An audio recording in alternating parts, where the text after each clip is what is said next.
Umalat sa internet ang mga larawan ng mga nahuling pating at dolphin na kabilang sa tinatawag na endangered species o yung mga hayop na nanganganib ng maubos.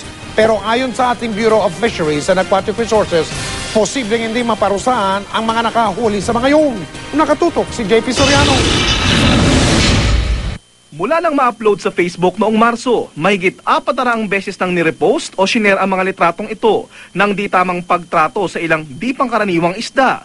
Ang mga nakahuli, tila labis ang tuwa sa malaking bingwit at pumosing pa kasama ang isang dolphin na tinusok ng hook. Ayon sa mga eksperto, rough-toothed dolphin, hammerhead shark at oceanic sunfish o mola-mola ang ilan sa mga nasa larawan na pawang mga endangered species na. Kaya sa ilalim ng batas, bawal hulihin ang mga ito. Pero sa pagsusuri ng Bureau of Fisheries and Aquatic Resources, tila bycatch o di sinasadya ang pagkakahuli sa mga isda. Long line fishing daw kasi ang ginamit na paraan ng panguhuli sa mga ito. It's a long line fisheries where you have multiple hooks attached to a line. Tapos merong bait yan. Tapos nilalagay yan sa mahabang stretch of water.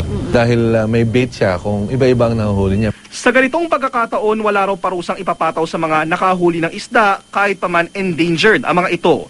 Ayon kasi sa Bureau of Fisheries and Aquatic Resources, kailangan daw kasi may intensyong hulihin ang endangered species para masabing lumabag ito sa batas. Hindi rin daw malinaw kung sa Pilipinas nga ba nahuli ang mga ito. Ang Pilipinas, hindi tayo masyadong gumagawa ng long line fisheries within our waters. Probably these are long liners employing our people. Pero giitang World Wildlife Fund o WWF, sadya man o hindi ay malaking bantaraw ito sa yamang dagat.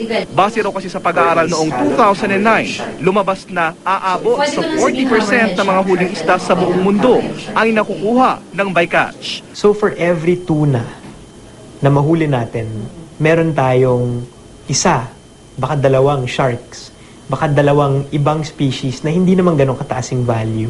Most of the time, these are thrown back out into the sea. Ito yung tinatawag nating trash fish. JP Soriano, nakatutok, 24 oras.